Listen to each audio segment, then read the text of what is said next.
Shalom, salam damai sejahtera bagi kita semua dimanapun kita berada. Saya mengucapkan terima kasih bagi teman-teman yang terus setia mendukung channel ini. Kiranya channel ini boleh berkembang untuk kemuliaan Tuhan. Dalam video kali ini kita akan membahas tentang berita yang masih hangat ya guys. Berita yang masih panas nih. Yaitu setelah peristiwa Agustan yang taruh Alkitab di pantatnya, bahkan dikentutin, yang sekarang berkembang menjadi pengalihan isu. Ini menurut saya guys, menurut saya sedang mengalihkan isu bahwa itu adalah cover saja, covernya aja, bukan Alkitab. Nah, jadi ini ya guys, menurut saya itu pengalihan isu.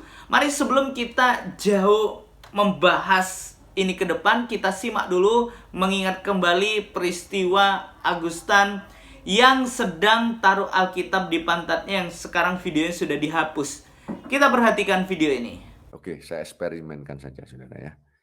Apakah ketika kitab ini saya tempel di pantat, ya, dalam sebulan saya akan mati. Kita tes ya, kita tes ya. Dalam 1 bulan.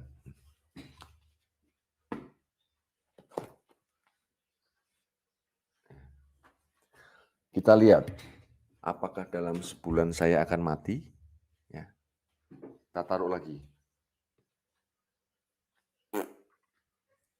Ya. Kita lihat nanti apakah Agustan akan mati ketika Alkitab ditaruh di pantat. Ya, jadi jelas ya guys, itu fakta. Itu realnya bahwa Agustan berkata bahwa aku akan taruh Alkitab di pantat. Kira-kira apa yang terjadi dengan Agustan? Apakah dalam 1 bulan ke depan Agustan mati? Itu fakta. Nah, kalau kita melihat ini sekarang berkembang menjadi pengalihan isu bahwa itu hanya cover oleh teman-temannya ya guys. Yuk kita perhatikan bagaimana pengalihan isu dari fakta ke cover Alkitab. Yuk kita simak video ini. Oke, baik saudara.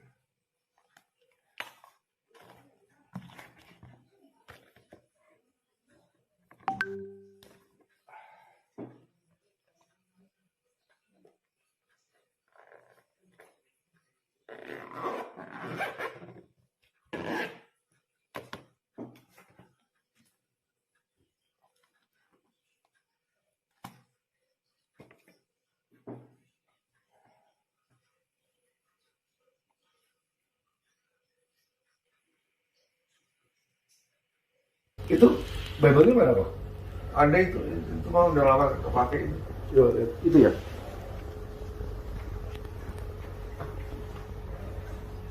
Ini belum nggak ada isinya ini Pak. Iya, memang lama nggak kepake. Oh, covernya doang. Ini ya bentuknya ya. Ini covernya doang ternyata. Nggak ada Bible di situ. Kita udah nggak baca Bible kan udah masuk Islam. Oke, baik saudara.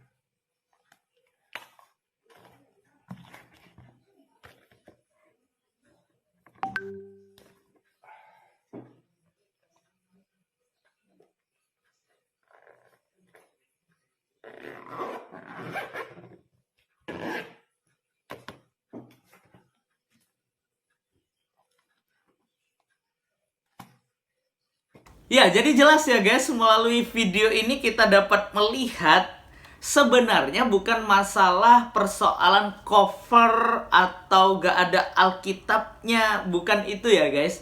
Tetapi bagaimana perkataan Agustan, yaitu bahwa aku akan menaruh Alkitab di pantat. Nah, Alkitab ya, bukan cover Alkitab.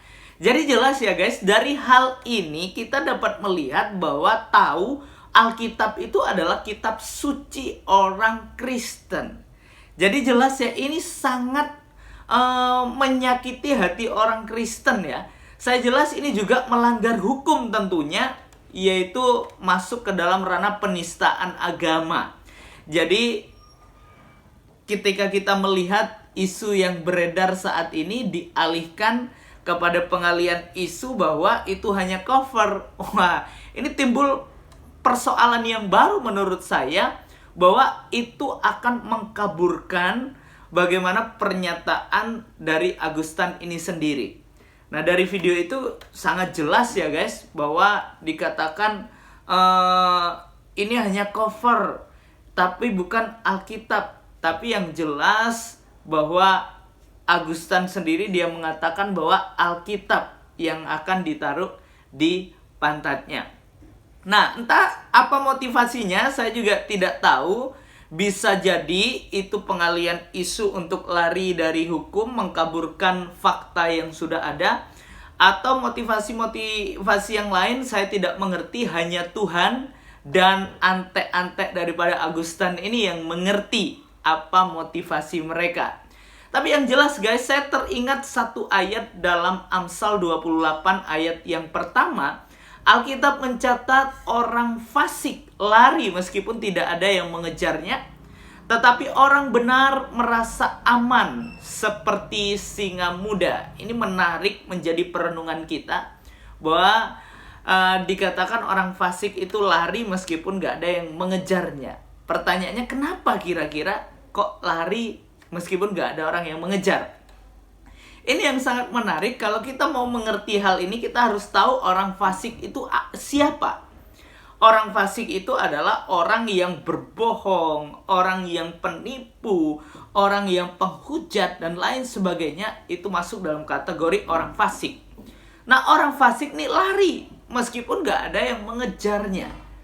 Ini berarti bahwa dia lari dari ketakutan-ketakutan yang sudah diakibatkan oleh dia sendiri. Ya, seperti contoh lah ya. Aku mau taruh Alkitab di atas pantat. Habis itu ketika dia terikat atau melanggar dengan hukum, terjerat penistaan agama, dia udah bingung nih guys. Video dihapus dan lain sebagainya. Dan seterusnya. Jadi seperti itu. Makanya kalau orang benar, itu dia akan merasa aman seperti singa muda. Nah, ini menarik nih guys. Seperti singa muda, kalau kita tahu bahwa singa muda kemana-mana itu pasti dia dalam pengawasan induknya. Dia mau makan, induknya terus mengawasi dia. Kalau dalam bahaya, pasti induknya ini menolong. Nah, singa muda ini dia tahu, dia aman, aku pasti diawasi oleh indukku. Nah, orang benar itu tentunya tidak usah membela diri, tidak usah mencari-cari, tapi hanya waktu yang membuktikan bahwa orang itu adalah orang benar. Jadi dari hal ini sebenarnya kita dapat belajar ya guys. Jika ya, katakan ya, jangan berdusta, karena kebohongan itu akan terus berbohong. Dan yang namanya dosa, kalau udah dilakukan, dia pasti akan terus, tidak akan pernah selesai. Jadi kita belajar dari hal ini. Mari kita belajar untuk hidup benar di hadapan Allah, dan kita hidup rukun antar umat beragama. Ya, kiranya melalui video ini boleh jadi berkat bagi setiap kita, dan kiranya kita terus boleh menjaga toleransi kerukunan antar umat beragama. Tuhan Yesus memberkati kita. God bless you.